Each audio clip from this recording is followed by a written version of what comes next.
At the very edge of the big, green world sat the Glimmerwood. It was a place where the trees hummed softly, and the flowers bloomed in the colors of the sunset. Pip, a small fox with a tail as fluffy as a cloud, stood at the entrance. His heart did a little dance of excitement and nerves. He had never been inside the deep forest before, but today, he felt brave enough to find its secrets. As Pip trotted over a carpet of velvet moss, he heard a rustle in the ferns. Out popped Yuki, a snow-white squirrel with a tail that sparkled like frost. Yuki wasn't shy at all. She somersaulted through the air and landed right in front of Pip's nose.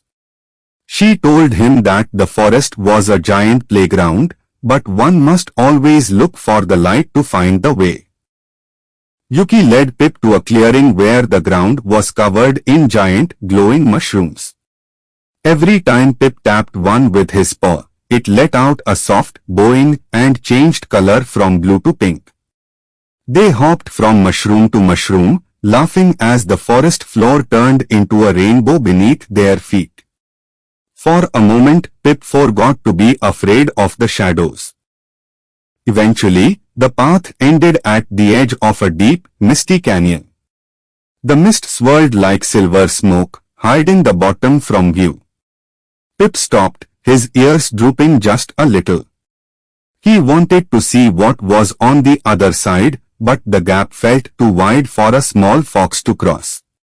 He sat down and sighed, wondering if his journey was over before it had truly begun.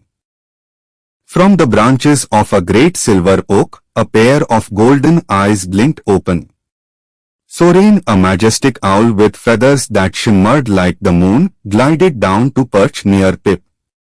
Soren didn't speak in words, but his gentle hoot sounded like a reassuring song. He nudged Pip with his wing, pointing toward the sky where the stars were beginning to peek through the canopy. Soren spread his wings wide, and as he did, the starlight seemed to pour down from the sky. The light gathered in the mist, spinning and weaving until a bridge of pure, shimmering gold appeared across the canyon. Soren gestured for them to follow. Even though the bridge looked like it was made of dreams, it felt as solid as the earth under Pip's paws. Yuki scrambled onto Pip's back, clutching his soft fur as they began to cross the starlight bridge. Below them, the mist parted to reveal a river of liquid silver flowing through the canyon. Pip took one step, then another, feeling the warmth of the magic beneath him. He realized that being brave didn't mean he wasn't scared, it just meant he kept walking anyway. On the other side of the canyon stood the heart of the forest. It was a tree so tall its branches brushed the moon. Its leaves were made of emerald glass, and they tinkled like wind chimes in the breeze. Pip stood at the base of the great tree, feeling very small but very important. He had reached the place where the forest's magic was born. Soren joined Pip under the great tree and dropped a single, glowing emerald leaf at the fox's feet. It was a gift from the heart of the forest, a token of Pip's courage. Pip picked up the leaf in his mouth. It tasted like cool rain and sweet honey.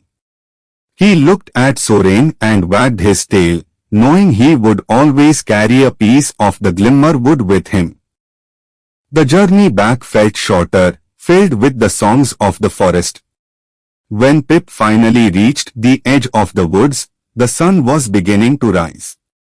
He looked back at the Glimmerwood, which was now bathed in gold. He wasn't the same little fox who had arrived that morning.